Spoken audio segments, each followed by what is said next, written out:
Kabul drone strike हमले पर America का बयान। आईएसआईएस के आतंकियों पर स्ट्राइक की गई है। स्ट्राइक में आईएसआईएस के कई आतंकी ढेर किए गए हैं। गाड़ी में था भारी मात्रा में विस्फोटक। आईएसआईएस की गाड़ी को तबाह किया गया। काबुल एयरपोर्ट पर हमले की साजिश नाकाम कर दी गई है। हमलावरों के निशाने पर था काबुल एयरपोर्ट। सेना ने आत्मरक्षा में स्ट्राइक की।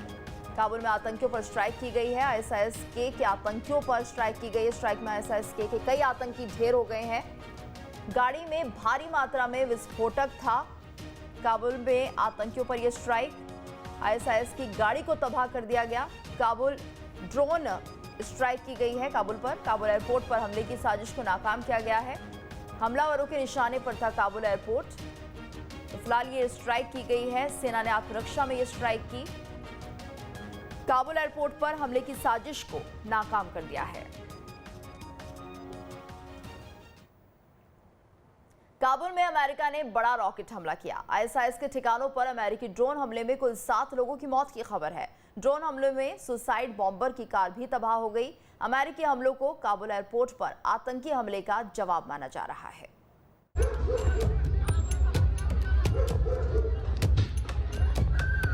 काबुल में आतंकी आग को ठंडा करने के लिए अमेरिका आसमान से शोले बरसा रहा है। अमेरिकी ड्रोन के निशाने पर है बगदादी के आतंकी। अमेरिका ने काबुल में आईएसआईएस के संदिग्ध ठिकाने पर एक बार फिर से ड्रोन हमले किए हैं।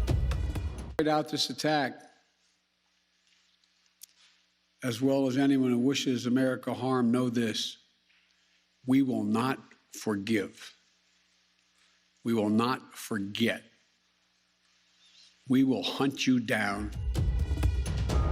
अमेरिका के हवाई हमले के बाद काबुल में काले धुएं का गुबार आसमान में उड़ता दिखाई दिया। दावा किया जा रहा है कि इस इमारत से काबुल एयरपोर्ट पर सुसाइड अटैक की तैयारी की जा रही थी। सुसाइड अटैक की साजिश रचने वाले आतंकियों के निशाने पर थे अमेरिकी सैनिक। दरअसल आईएसआईएस खुरासान के आतंकी अमेरिकी सैनिकों को हर हाल में सबक सिखाने के लिए बेचैन हैं। वो अफगानिस्तान से वापस लौट रहे अमेरिका को आतंकी हमलों का निशाना बनाकर बर्बाद करने पर तुले हैं।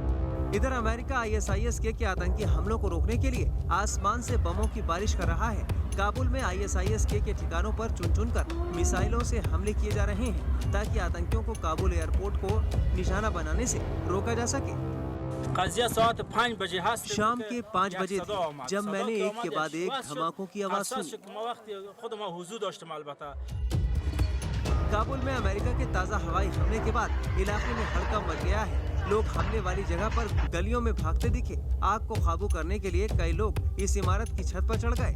काबुल में ताज़ा अमेरिकी हवाई हमले में 7 लोगों की मौत हुई है, जबकि वो कार भी पूरी तरह से तबाह हो गई जिसे बॉम्बिंग के लिए इस्तेमाल किया जाना था। आतंकी हमले के खतरे को देखते हुए अमेरिका ने पहले ही अलर्ट जारी कर रखा है। लोगों को काबुल एयरपोर्ट से दूर रहने की सलाह दी गई है, लेकिन अमेरिकी चेतावनी का असर अफगानिस्तान से लोगों को निकालने की प्रक्रिया पर पड़ रहा है। उधर काबुल में आईएसआईएस खुरासान के खिलाफ कथित अमेरिकी ड्रोन हमलों को शक की निगाहों से देखा जा रहा है।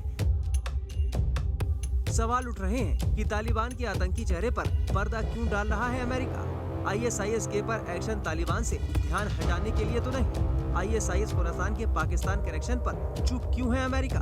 आतंक के आका पाकिस्तान पर कब होगी कार्रवाई।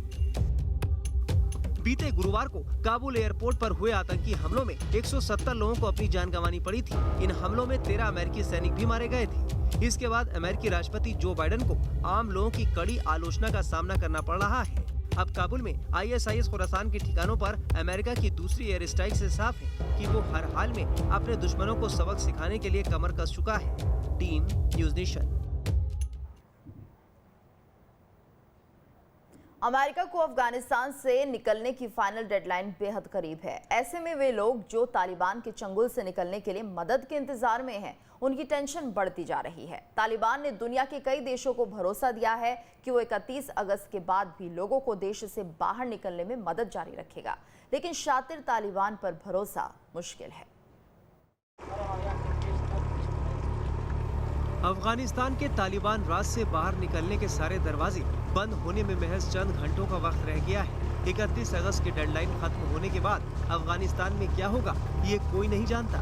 जैसे जैसे वक्त बीतता जा रहा है, काबुल एयरपोर्ट के रास्ते अफगानिस्तान से बाहर निकलने का सपना देख रहे लोगों की बेचैनी बढ़ती जा रही है। इधर अमेरिका का दावा है कि उसने 97 देशों के साथ मिलकर तालिबान से करार किया है ताकि 31 अगस्त के बाद भी लोगों को अफगानिस्तान से निकाला जा सके। 97 देशों की तरफ से संयुक्त बयान में कहा गया है,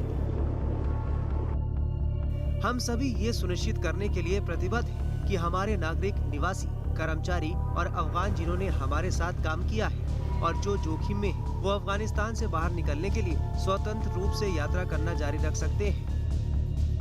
अमेरिका का दावा है कि तालिबान 31 अगस्त के बाद भी अफगानिस्तान से लोगों की निकासी के लिए जरूरी मदद मुहैया करवाता रहेगा, लेकिन दुनिया को तालिबान के वादे पर यकीन नहीं है, क्योंकि तालिबान ऐलान कर चुका है कि 31 अगस्त के बाद जरूरी दस्तावेजों के सहारे ही अफगान दूसरे देशों की यात्रा पर जा सकेंगे। तालिबान की शर्तों के मुताबिक कानूनी दस्तावेजों वाले अफगानों को 31 अगस्त के बाद वाणिज्यिक उड़ानों में यात्रा करने का मौका मिलेगा। इधर 31 अगस्त की आखिरी तारीख के पहले ही दुनिया के कई बड़े देश अफगानिस्तान में अपना सैन्य अभियान खत्म कर चुके हैं। Britain, France, Canada, Belgium, Italy, Spain, Denmark, Germany और ऑस्ट्रेलिया की आखिरी उड़ान अफगानिस्तान के काबुल एयरपोर्ट से निकल चुकी है। That 165 missions were flown. It's probably our biggest effort since the Berlin airlift in terms of the air mobility fleet that you see behind us. Kabul से 1 लाख से ज्यादा लोगों को बाहर निकाला जा चुका है, लेकिन अब भी हजारों लोग ऐसे हैं जो मदद का इंतजार कर रहे हैं। दुनिया के ताकतवर G7 के देशों को उम्मीद है कि तालिबान 31 अगस्त के बाद भी लोगों को काबुल से बाहर निकलने की इजाजत देगा, लेकिन अगर ऐसा नहीं हुआ तो महज चंद घंटों के बाद ही काबुल में लोगों की सांसों पर तालिबान का पहरा लग जाएगा। Team news nation.